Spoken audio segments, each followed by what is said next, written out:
Arrogance is a creature. It does not have senses. It has only a sharp tongue and the pointer finger. The only thing more dangerous than ignorance is arrogance. Vishnu पुराण की एक कथा के अनुसार एक बार देवराज इंद्र वैकुंठ में महाविष्णु के दर्शन कर वापस लौट रहे थे और उसी समय दूर्वास ऋषि वैकुंठ जा रहे थे।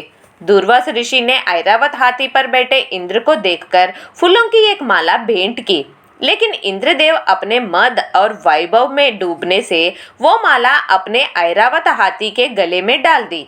फूलों की माला की खुशबू सहन ना कर पाने से ऐरावत ने अपने गले की माला जमीन पर गिरा दिया, जिससे वह माला ऐरावत के पैरों तले कुचल गई।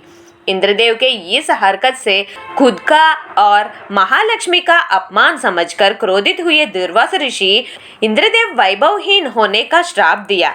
इससे इंद्रदेव का सारा वैभव समुद्र में मिल गया और इसका फायदा उठाकर राक्षसों ने इंद्रदेव पर जीत हासिल कर उनका स्वर्ग का अधिकार छीन लिया। अपनी इस दशा से परेशान होकर सभी देवताओं ने इंद्रदेव के साथ महाविष्णु के पास जाकर इस समस्या का समाधान पूछा।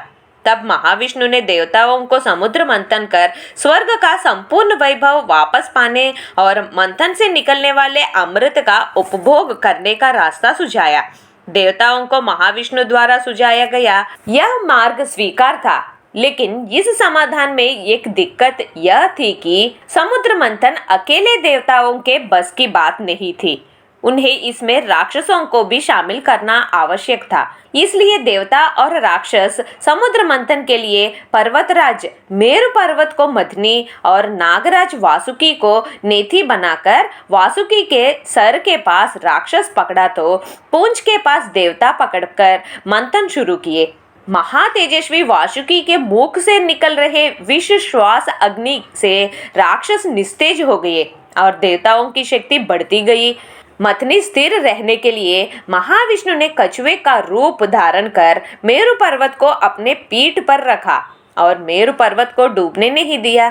महाविष्णु के इस अवतार को कूर्म अवतार कहा जाता है, जो 10 अवतारों में से एक है। इस समुद्र मंथन से 14 रत्न उद्भव हुए। पहला कालकूट विष, जो भगवान शिवजी ने सेवन कर इस विश्व को बचाया। बाद में कामधेनु, वृक्षाश्रव नामक घोड़ा, ऐरावत हाथी, कल्प वृक्ष, महालक्ष्मी, चंद्रमा, शंख, कौस्तुभमणि, अप्सरा, वरुणी, पारिजात, भगवान धन्वंतरी और आखिर में अमृत उद्भव हुए। लेकिन अमृत के लिए देवता और असुरों के बीच युद्ध हुआ था। महाविष्णु की मदद से देवताओं ने यह युद्ध जीत लिया और अंततः देवताओं को अमृत की प्राप्ति हो पाई थी।